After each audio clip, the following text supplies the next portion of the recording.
बोलिए सच्चे दरबार की जय हो। श्री बालाजी महाराज की जय हो। ज्योत जगा के बैठी ध्यान में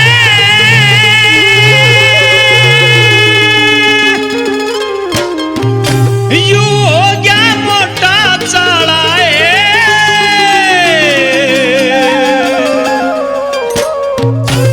दो पहाड़ा के बीच में देखा लाल लंगोटे आला है।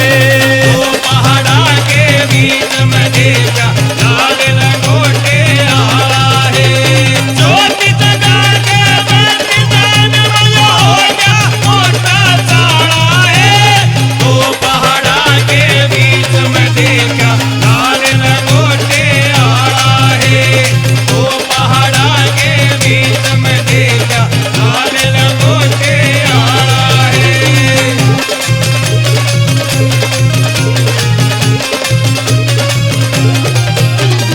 मूरत में के प्रगट हो गया सूरत थी घनी प्यारी है। सूरत में ते प्रकट हो गया सूरत थी घनी प्यारी है। मूरत में के प्रगट हो गया सूरत थी घनी प्यारी है। सूरत में ते प्रकट हो गया सूरत थी घनी प्यारी है।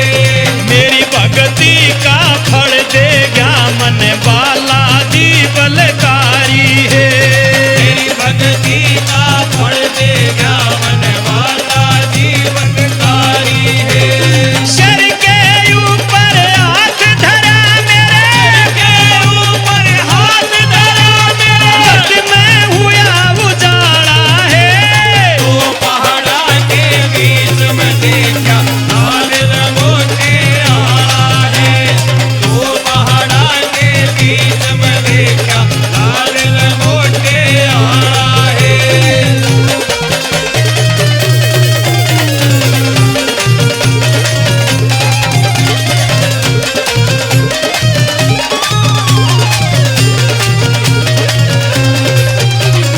माया के महलोट गई मन चरण पकड़ लिए बाबा के।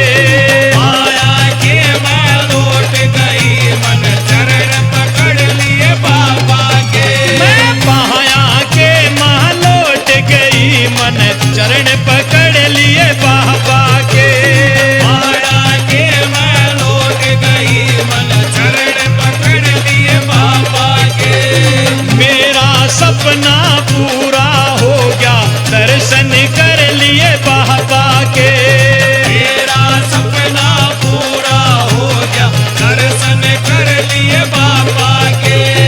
ओम हनुमत न मैं जाप करूं इब ओम हनुमत का जाप करूं इब यही राम की माला है। दो पहाड़ा के बीच में देखा लाल लंगोटे आला है।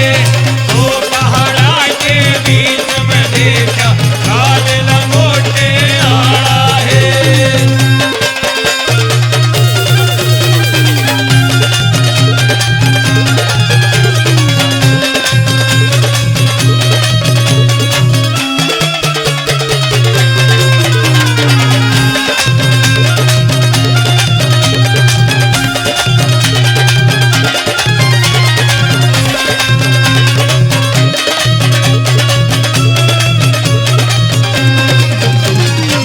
सच्ची भक्ति जो भी करता सच्चा ध्यान लगा के ने।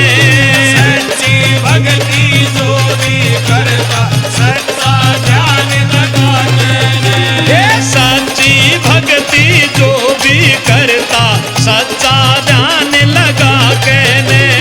सच्ची भक्ति जो भी करता सच्चा ध्यान लगा के। बालाजी मेरा ईसा दयालु गले लगा ले आके ने। बालाजी मेरा ईसा दयालु गले लगा ले आके ने। उसकी कोई गति को ना जो उसकी कोई गति को न दो। बीत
जगह पूरे